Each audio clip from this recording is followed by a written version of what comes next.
Ashley Kenneth's hand still smelled like espresso when she checked her phone at the red light on East Ridgewood Avenue. One new email. No subject line. No sender name. Just a string of numbers where a name should be. She almost deleted it. But something stopped her. Maybe it was the way her chest tightened. Maybe it was instinct. Maybe it was the same feeling she'd had 2 years ago when the hospital called about her father. She opened it. No greeting. No signature. Just one sentence that made the traffic noise disappear. You should ask why your name isn't on the Kenneth Holdings beneficiary ledger. Below it, an attachment. Ashley's thumb hovered over the screen. The light turned green. Someone honked behind her. She pulled into the parking lot of a closed diner and opened the file. A legal document filled her screen. Grainy. Photocopied. Real. Her eyes scanned past the corporate language, past the dates and clauses, until they landed on a number that didn't make sense. $95 million. She read it again. $95 million. But before we dive in, don't just watch, please hit the subscribe button. I'm still fighting my way to our first 1,000 subscribers, and every single click truly keeps this channel alive. And tell me in the comment where in the world you are watching from. Your support inspires us to keep creating more emotional stories of resilience, healing and kindness. Her father's name was everywhere on the document. Charles Kenneth. But hers wasn't listed once. Instead, there were names she'd never heard. A board of directors. A trust structure. Assets she didn't know existed. Real estate in Manhattan. Offshore accounts. Majority shares in something called Kenneth Holdings, a private logistics and data infrastructure firm with government contracts. Her father hadn't just been wealthy. He'd been powerful. And someone had kept that from her. Ashley sat in her second-hand Honda Civic, staring at the screen until her vision blurred. The parking lot was empty except for a stray shopping cart rolling slowly across the asphalt. She thought about her father's funeral. How brief it was. How few people came. The obituary had called him a local business leader, nothing more. There were no scandals. No details. Just generic praise for a man described as disciplined and private. She'd believed it. She lived in a modest townhouse near Van Nest Square with her aunt. Drove this car that rattled when it hit 40. Worked weekend shifts at a cafe where regulars tipped in quarters. There were no chauffeurs. No trust fund deposits. No whispers of family money. If Charles Kenneth had been a millionaire CEO, no one made sure his daughter felt it. That wasn't an accident. Ashley scrolled through the document again. The trust had been activated the day her father died. A complex structure designed to freeze assets, control distributions, oversee everything. Her name wasn't just missing. It had been erased. She zoomed in on one section. Board members listed with titles she didn't understand. Acting Chair, Martin Hale. Legal Counsel, Elaine Brooks. 2 others with corporate addresses in Ridgewood and Newark. People who'd made a choice. People who'd decided she didn't deserve to know. Ashley's first instinct was that it had to be a mistake. Some clerical error. A different Charles Kenneth. But the document included his social security number. His date of death. The address of the townhouse where she'd grown up before he got sick. Her second instinct was fear. Because if this was true, then everything she thought she knew about her father was a lie. And worse, someone had deliberately kept her in the dark. Someone who thought she was too young, too weak, or too unimportant to matter. She sat there for 20 minutes, rereading the same pages, trying to find a detail that would make it all collapse into sense. It didn't. The document was real. The money was real. And the people controlling it had never once tried to find her. Ashley locked her phone and started the car. Her hands were shaking. Not from fear anymore. From anger. She drove home on autopilot, barely registering the turns. When she pulled into the driveway, her aunt was already asleep. The townhouse was dark except for the porch light.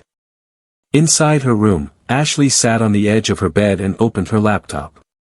She typed Kenneth Holdings into the search bar. The company existed. Corporate filings. Business registrations. A satellite office right here in Ridgewood, a glass and steel building she'd passed 100 times without knowing it carried her last name. She clicked through pages of sanitized press releases. Government contracts. Data infrastructure projects. Nothing personal. Nothing that explained why her father had hidden this, or why a board of strangers now controlled everything. Ashley closed the laptop. She didn't sleep that night. She lay in bed, staring at the ceiling, replaying her father's last words to her in the hospital. He'd been weak. Barely conscious. But he'd squeezed her hand and said, "You're stronger than you think." At the time, she thought he meant surviving without him. Now she wondered if he meant something else. 3 days later, Ashley stood outside Kenneth Holdings. She'd spent those days searching. Reading every article about her father she could find. Every obituary. Every business filing. The more she learned, the less she understood. Charles Kenneth had built something significant. A private firm with ties to federal logistics contracts. Real estate portfolios across 3 states. Revenue in the tens of millions. And somehow, he'd kept it all hidden from her. Or maybe someone else had. The building was exactly what she expected. Glass walls. Steel frames. The kind of place where people wore suits that cost more than her rent. She'd driven past it dozens of times on her way to work, never once wondering what happened inside. Now she knew. It carried her name.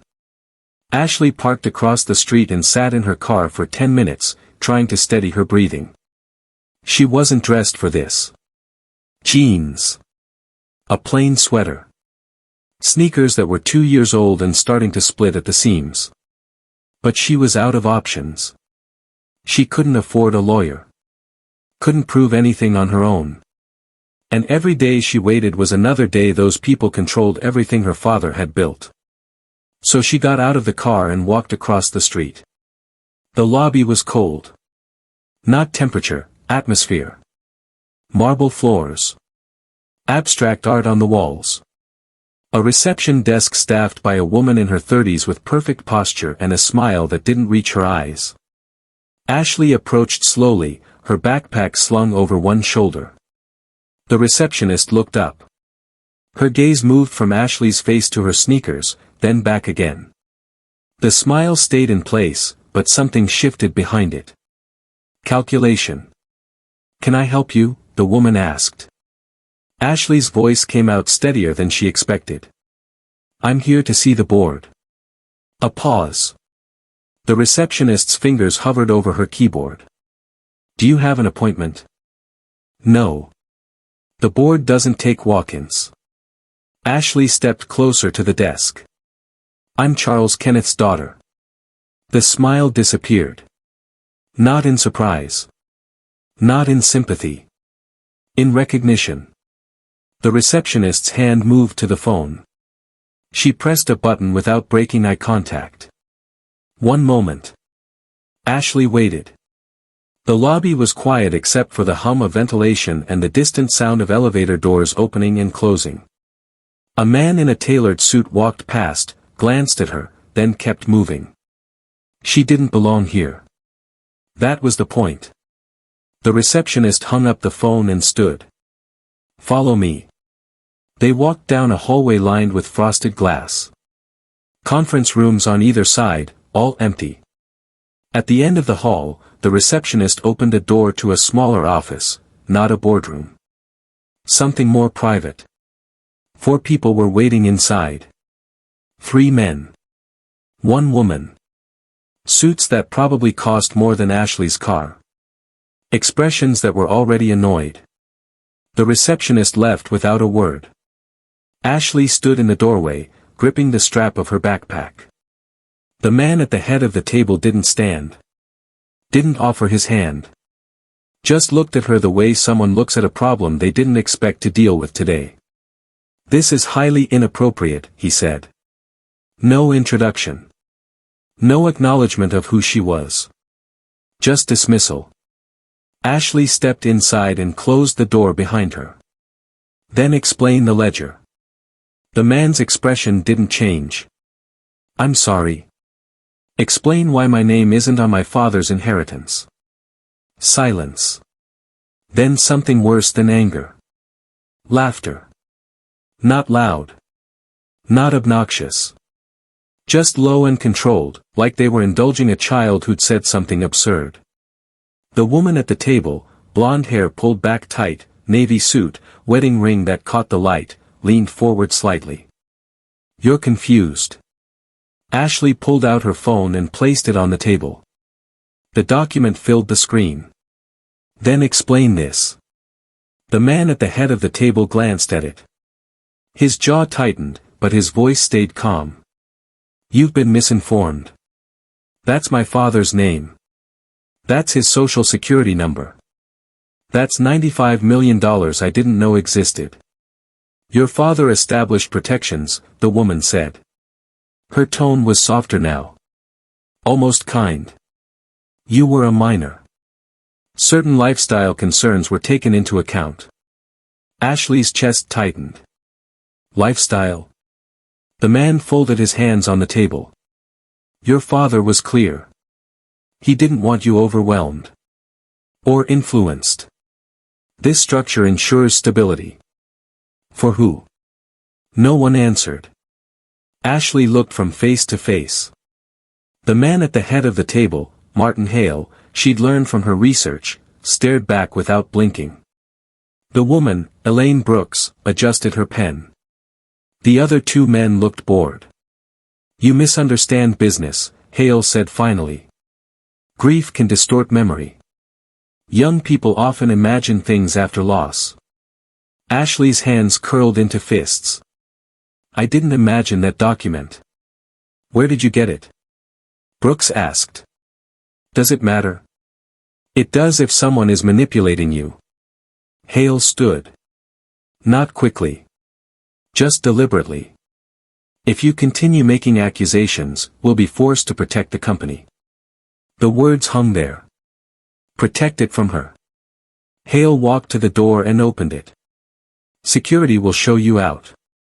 Ashley didn't move. "My father built this." "Your father trusted us," Hale said.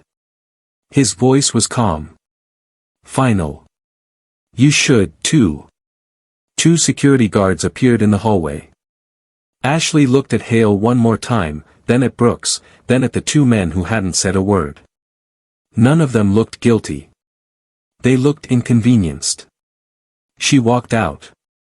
The guards escorted her through the lobby. Employees glanced up from their desks. Some looked curious. Others looked away.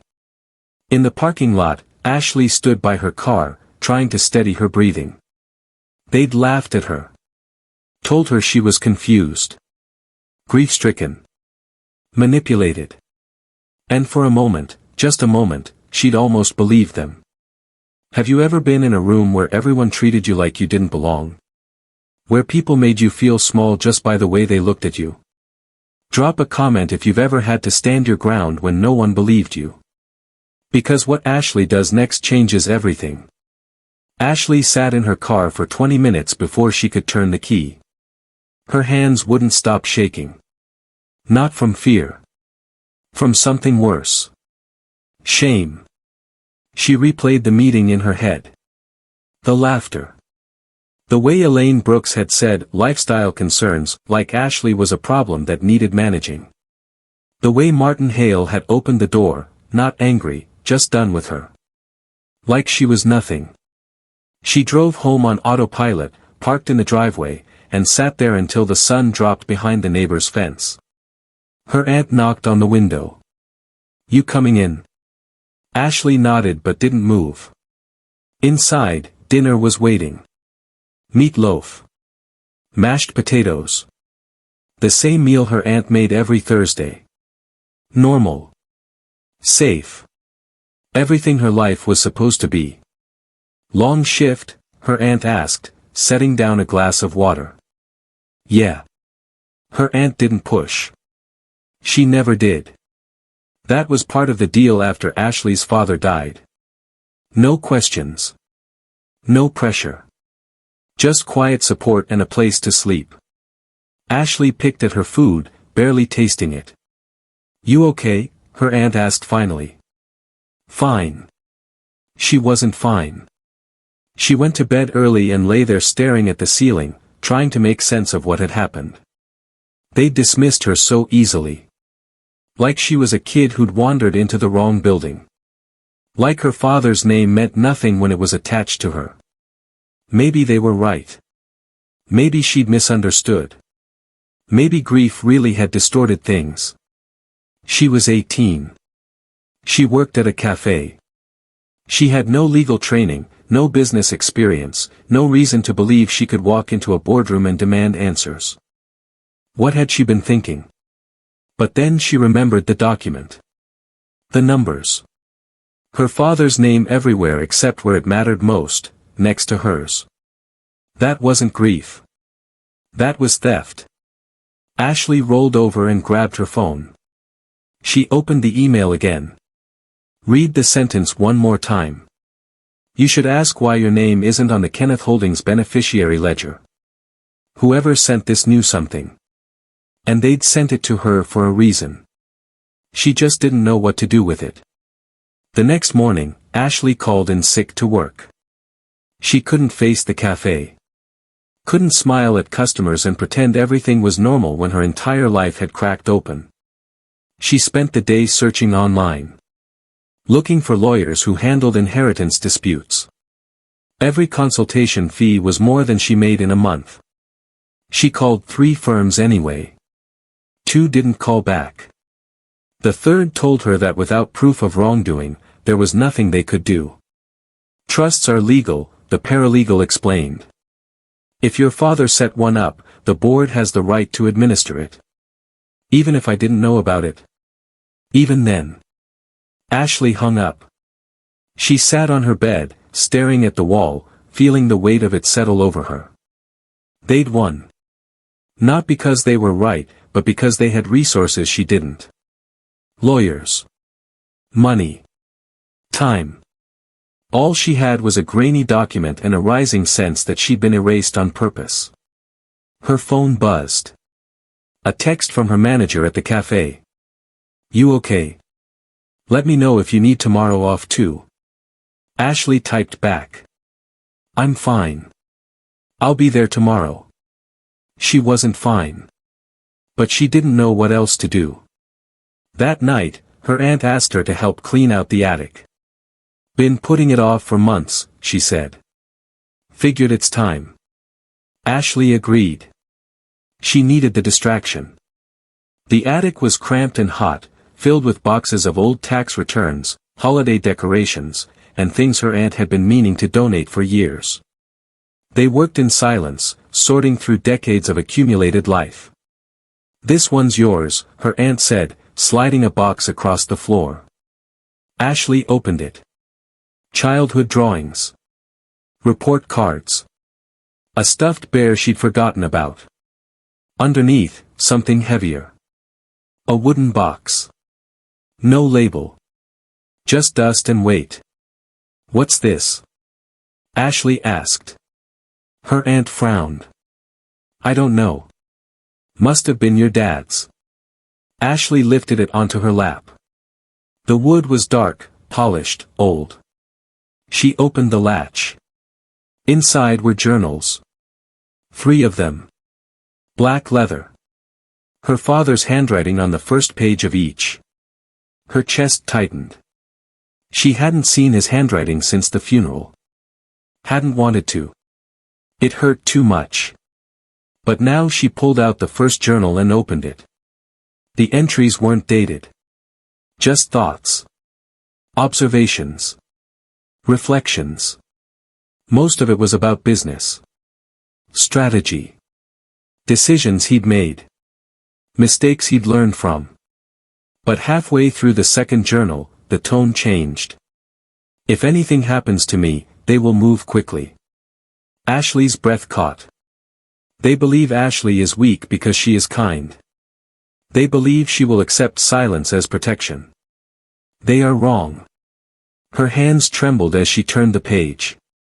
I've built something that should outlast me. But I know the board. I know Hale. They will try to control it. Control her. I can't let that happen. Ashley kept reading. Entry after entry. Her father's fear. His plans. His warnings. And then, on the last page of the third journal, a single line. The flash drive is in the bottom compartment. She'll need it. Ashley's pulse quickened. She turned the box over, ran her fingers along the edges, and found a seam. She pressed it. The bottom popped open. Inside was a small black flash drive. She stared at it for a long moment, then grabbed her laptop. The files loaded slowly. Folders labeled by year. Audio recordings. Emails. Documents. Ashley clicked on the first audio file. Static. Then voices. A board meeting. Hale's voice. Brooks. Others she didn't recognize. We need to activate the trust immediately. Before she turns 18. What if she contests it? She won't. She doesn't know it exists. Laughter. Ashley's stomach turned. She opened another file. An email thread. Hale to Brooks. Charles was sentimental about the girl. We can't afford sentiment. The trust structure ensures continuity. She'll be compensated eventually, but only when we determine she's ready. Brooks's response, and if she asks questions. Hale, she won't. And if she does, we'll handle it. Ashley clicked through more files. Recorded meetings. Financial transfers. Votes taken without proper quorum. Consulting fees paid to Hale's personal firm, fees that didn't correspond to any actual work. Everything her father had feared was true. They hadn't just frozen her out. They'd stolen from her. At the bottom of the folder was a PDF. Ashley opened it. A legal document. Dense. Complicated.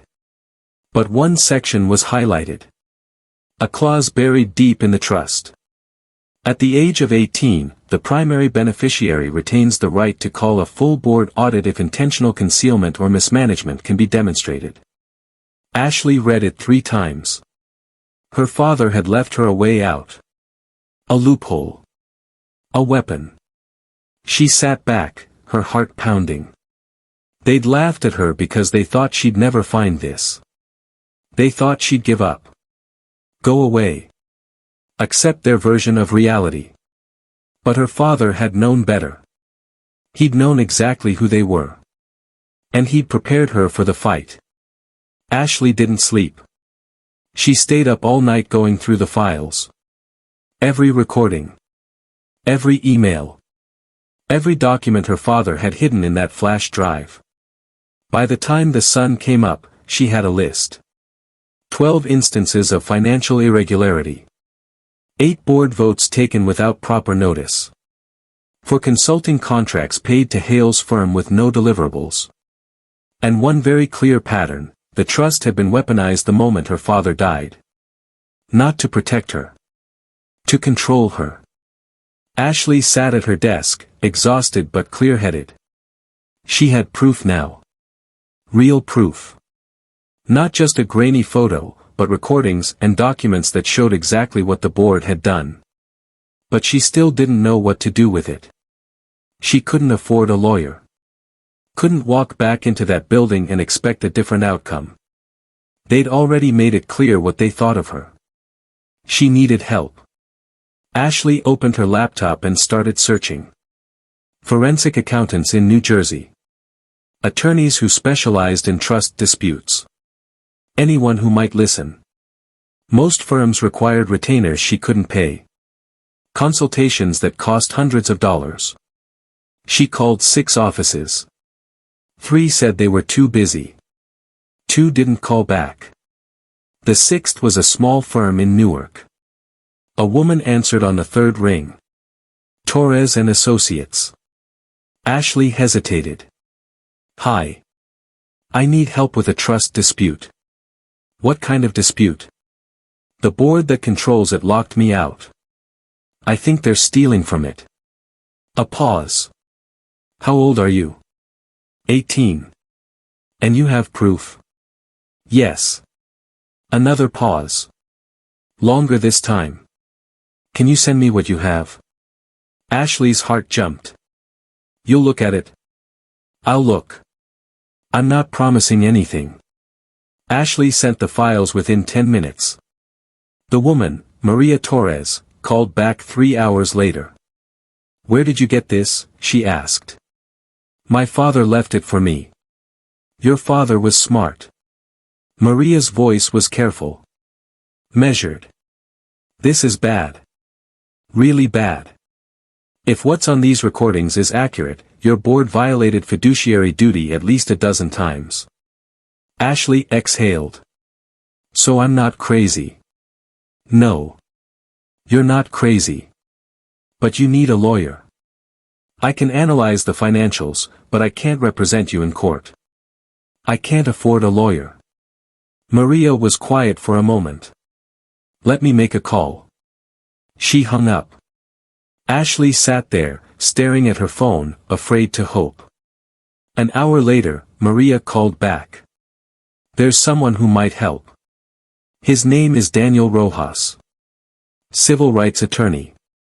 Works out of a strip mall in Newark, but he's good. I sent him your files. He wants to meet.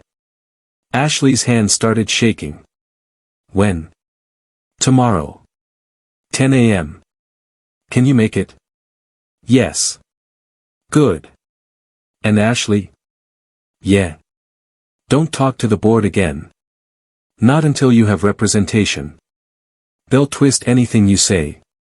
Ashley nodded even though Maria couldn't see her. Okay. She hung up and sat there for a long time, trying to process what had just happened. Someone believed her. Someone thought she had a case. For the first time since that email arrived, Ashley felt something other than fear. She felt ready. The next morning, Ashley drove to Newark. Daniel Rojas's office was exactly what Maria had described. A strip mall between a nail salon and a tax preparation service. The sign out front was faded. The waiting room had 4 plastic chairs and a water cooler. But when Rojas came out to greet her, everything changed. He was in his 40s. Clean cut. Tired eyes but a firm handshake. He led her back to his office, small, cluttered, but organized in a way that suggested he knew exactly where everything was. Sit, he said, gesturing to a chair across from his desk. Ashley sat. Rojas pulled up the files on his computer. Maria sent me everything. I've been reviewing it since last night. And? He looked at her. Really looked at her. Not the way Hale had. Not the way Brooks had. Like she was a person who deserved answers. Your father knew your board was corrupt, Rojas said. And he left you everything you need to prove it. Ashley's throat tightened. So what do we do? We call an audit. You have the legal right under the trust clause. They can't refuse. They'll fight it. They will. And they'll try to destroy you before you even get in the room. Rojas leaned forward. I need you to understand what you're walking into. These people have money. They have lawyers. They'll drag this out. They'll make you look unstable. They'll question your motives, your character, everything. Ashley met his eyes. I don't care. Rojas studied her for a long moment. Then he nodded. Okay. Then let's do this right. He pulled out a notepad. First, we need Maria to finish the financial analysis. I want every irregularity documented. Then we file for the audit. Formal request. Legal notice. I'll draft it today. How long will it take? A week. Maybe 2. Depends on how fast they respond. Ashley nodded. There's one more thing, Rojas said. We need a witness. Someone who can verify what happened in that first meeting. Did anyone see them dismiss you? Ashley thought back. The receptionist. And there were employees in the lobby when Hale walked me out.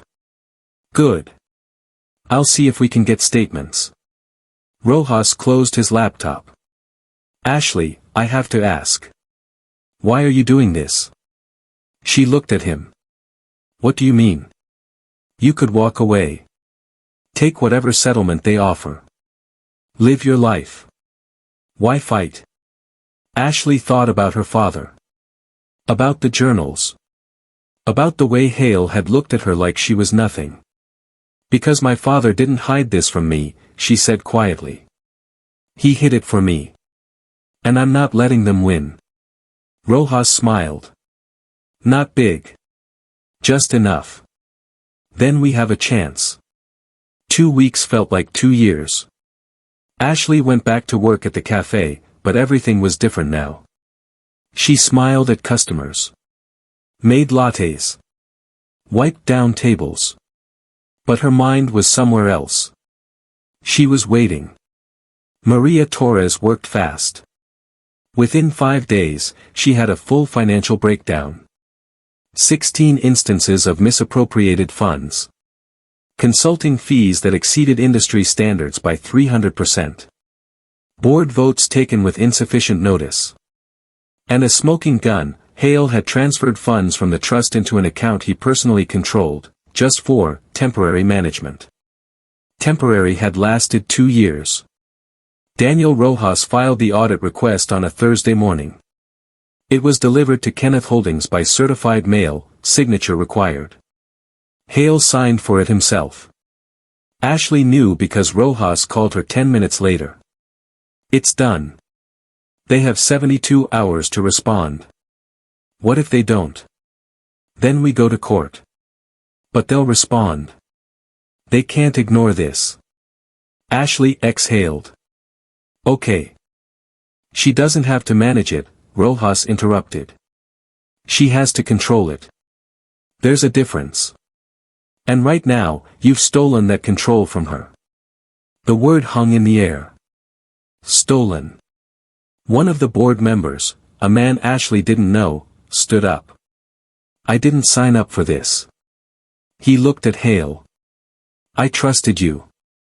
We all did. Hale didn't respond. The man walked out.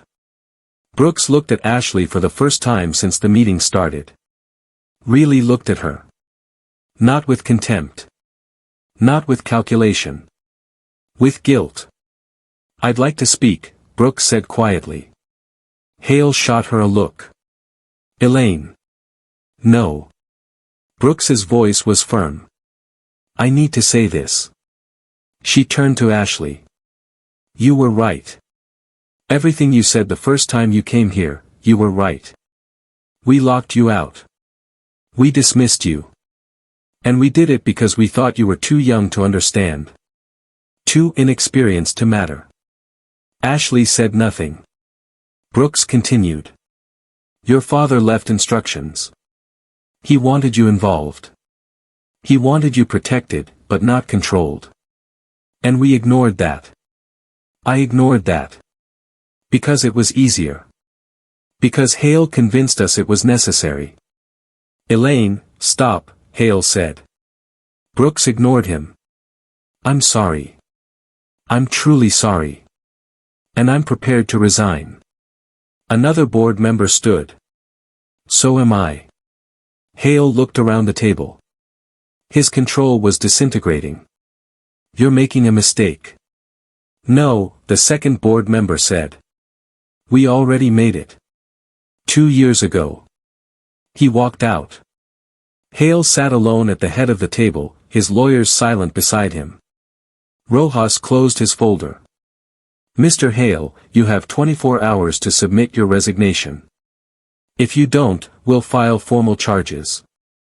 Breach of fiduciary duty. Misappropriation of funds. And fraud. Hale's hands clenched into fists. This isn't over. Yes, Ashley said quietly. It is. It was the first time she'd spoken since entering the room. Hale looked at her. For a long moment, neither of them moved. Then Hale stood, grabbed his briefcase, and walked out. His lawyers followed. The room went silent. Brooks was still sitting at the table, staring at her hands. The reporter lowered his camera. Maria closed her laptop. Ashley sat there, trying to process what had just happened. She'd won. Not the money. Not yet. But something more important. She'd reclaimed her voice. Martin Hale resigned by email at 11 p.m. that night. No apology. No explanation. Just a one-sentence notice sent to the remaining board members and copied to Daniel Rojas. Effective immediately, I am resigning from my position as acting chair of Kenneth Holdings. Ashley read it on her phone while sitting in her aunt's kitchen. She should have felt victorious. Relieved. Something. Instead, she just felt tired. Rojas called the next morning. It's done. Hale's out. Brooke submitted her resignation too, but she's asking to meet with you first. Ashley frowned. Why? She didn't say. But I think you should hear her out. They met 2 days later at a coffee shop in Montclair. Neutral ground. Brooks arrived 10 minutes early, dressed casually, jeans and a sweater. No suit. No armor. She looked smaller somehow. Ashley sat down across from her. Didn't order anything. Just waited. Brooks wrapped her hands around her cup. Thank you for coming. Ashley didn't respond. I know you don't owe me anything, Brooks continued. And I'm not here to ask for forgiveness. I just wanted you to understand what happened. Not as an excuse. Just as context. Okay. Brooks took a breath. Your father hired me 8 years ago.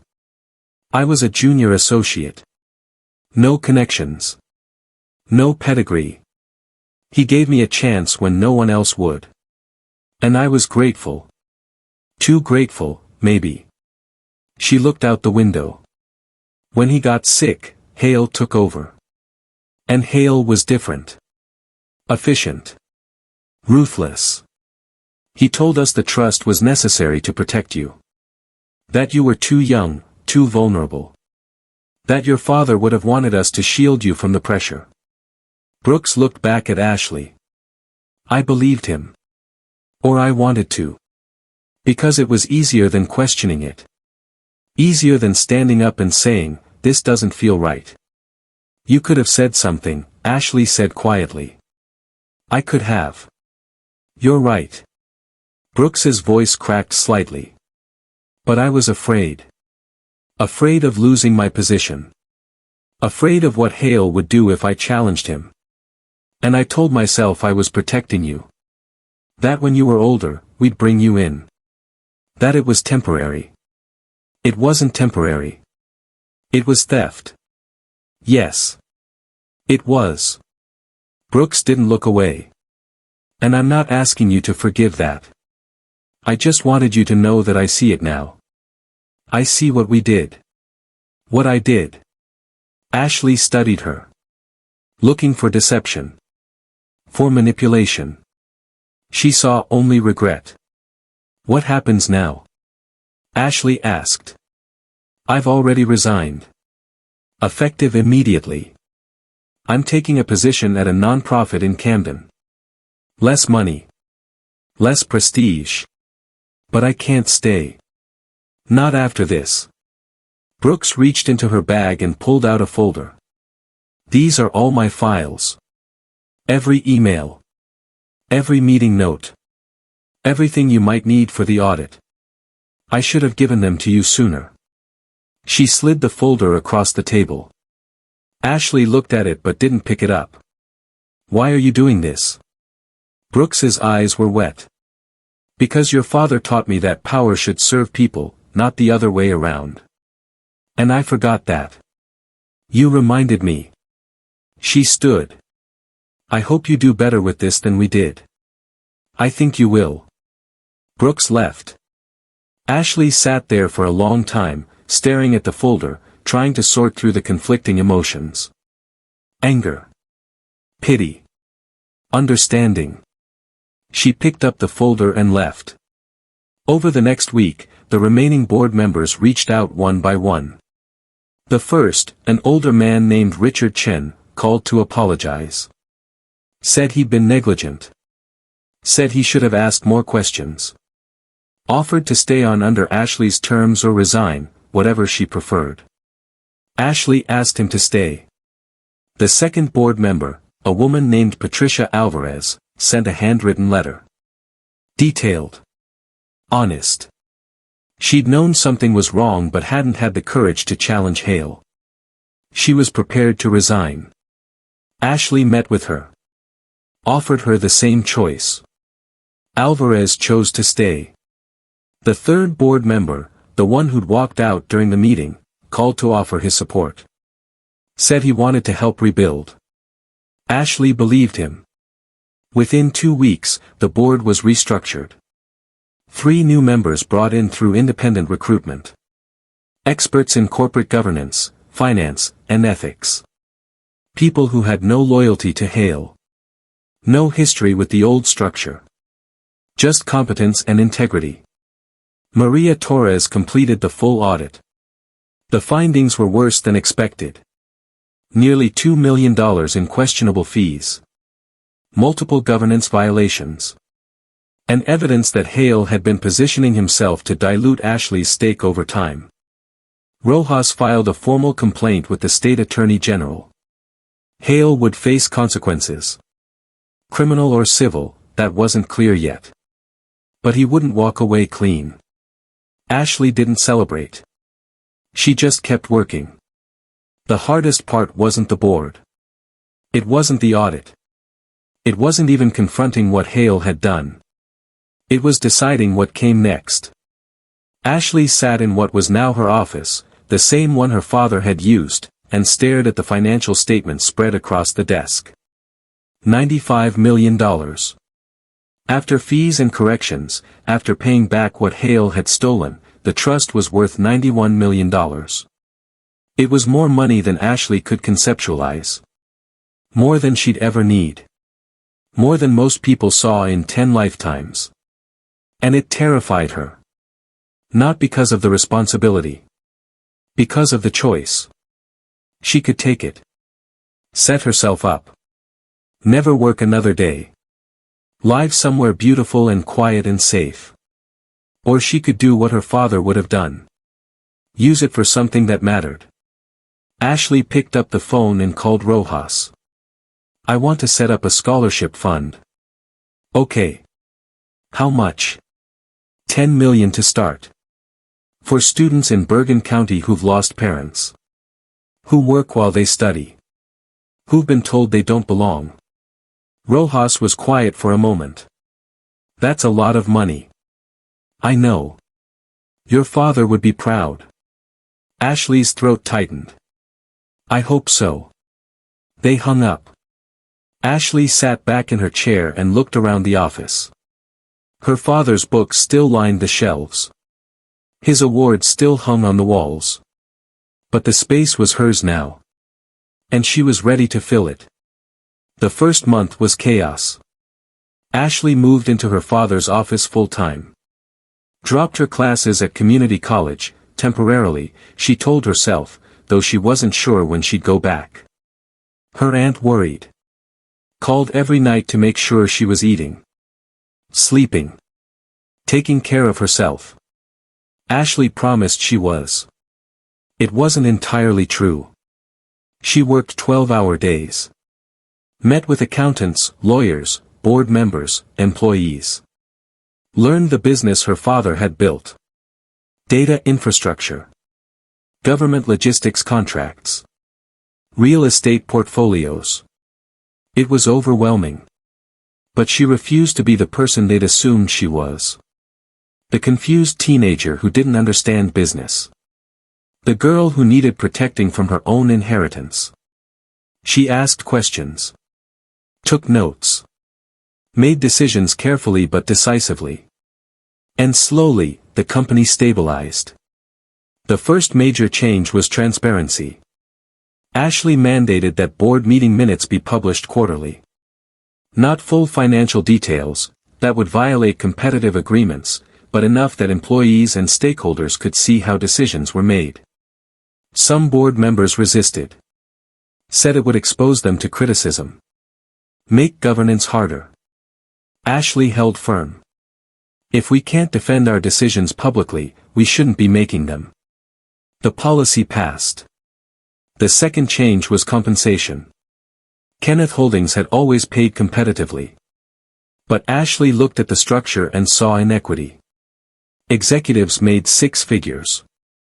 Ground-level employees, data analysts, logistics coordinators, administrative staff, made half that despite doing work that kept the company running. She proposed an employee profit-sharing program. 10% of annual profits distributed based on tenure and performance, not position. The board debated it for 2 meetings. Argued about precedent. About industry standards. About whether employees would appreciate it or just expect more. Ashley listened. Then she made the call. We're doing it. It passed. The third change was the hardest. Ashley reviewed every contract Hale had signed. Every agreement. Every partnership. Most were legitimate. But 3 weren't. Government contracts awarded through connections rather than competitive bidding. Partnerships with firms that had questionable labor practices. Real estate deals that displaced low-income tenants without proper compensation. Ashley called an emergency board meeting. Laid out the findings. Asked for recommendations. Richard Chen spoke first. If we cancel these contracts, we lose revenue. Significant revenue. How much? Ashley asked. 3 million annually. Maybe more. Patricia Alvarez frowned. We can absorb that. But it'll hurt. Ashley looked around the table. My father built this company on integrity. We're not keeping contracts that violate that. Cancel them. Find replacements. Do it right. Silence. Then Chen nodded. Agreed. The board voted. Unanimous. Within 3 months, Kenneth Holdings looked different. Not in structure. Not in revenue, though profits dipped temporarily. But in culture. Employees started speaking up in meetings. Offering ideas.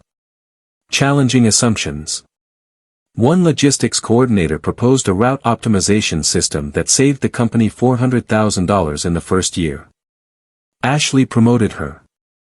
Another employee, a data analyst who'd been with the company for 5 years, asked about remote work flexibility. Said she was a single mother. Said the commute was killing her. Ashley made remote work available to any employee whose role allowed it. Retention went up. Morale improved. Slowly, carefully, the company became something Ashley could be proud of. But it wasn't easy. Some employees distrusted her. Called her inexperienced. Too young. Too idealistic. Ashley held open forums. Listened to concerns.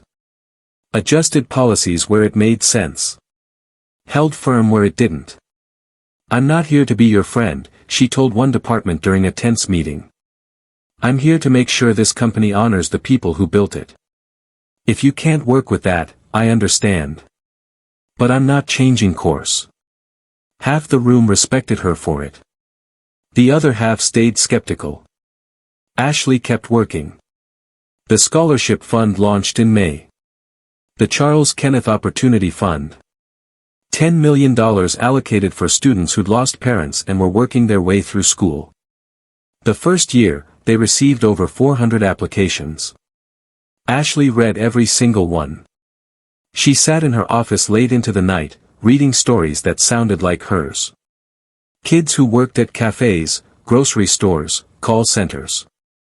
Kids who studied in parking lots between shifts. Kids who'd been told they weren't good enough, smart enough, connected enough. She funded 30 scholarships the first year. Full tuition. Living stipends. No strings. The ceremony was held at a community center in Hackensack. Simple. No press. Just families and students and the quiet weight of changed futures. Ashley handed out the checks personally. One girl, 17, worked at a laundromat, wanted to study engineering, started crying when Ashley gave her the envelope. "I can actually go," the girl whispered. "I can actually do this." Ashley hugged her. "You were always going to do this.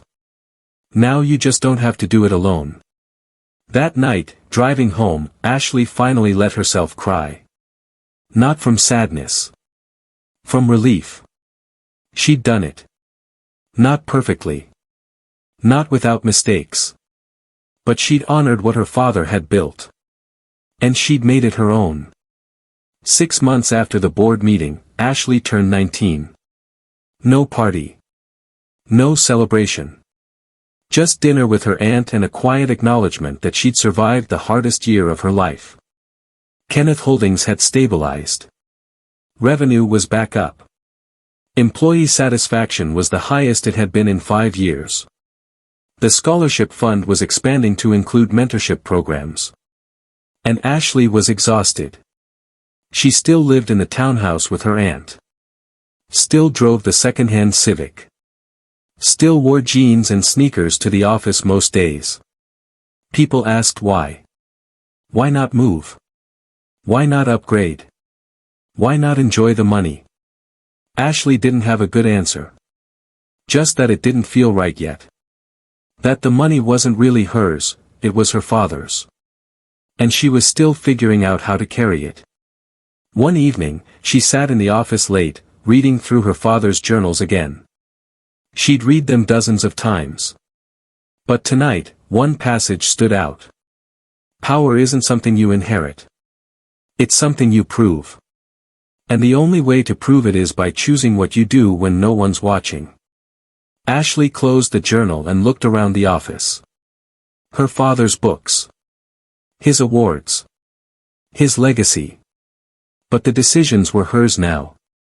The choices. The responsibility. The weight. And she was carrying it. A knock on the door pulled her from her thoughts. Patricia Alvarez stepped in. "You're still here?" "Yeah. Just thinking." Alvarez smiled. "You do that a lot. Someone has to." Alvarez sat down across from her. "I wanted to tell you something. The board voted today. Unanimously. We want you to take the CEO position." Ashley blinked. "I'm 19. You're capable. You've proven that. And this company needs leadership that actually cares about people. That's you." Ashley shook her head. "I'm not ready." "You weren't ready 6 months ago either. But you showed up anyway." Alvarez stood. "Think about it. No rush. But you've already been doing the job. Might as well make it official." She left. Ashley sat there, staring at the empty doorway. CEO. Her father had been CEO. Built everything from that position. Could she do the same? She didn't know. But she was willing to try. The following week, Ashley spoke at a local business forum in Ridgewood. She hadn't wanted to. Public speaking terrified her.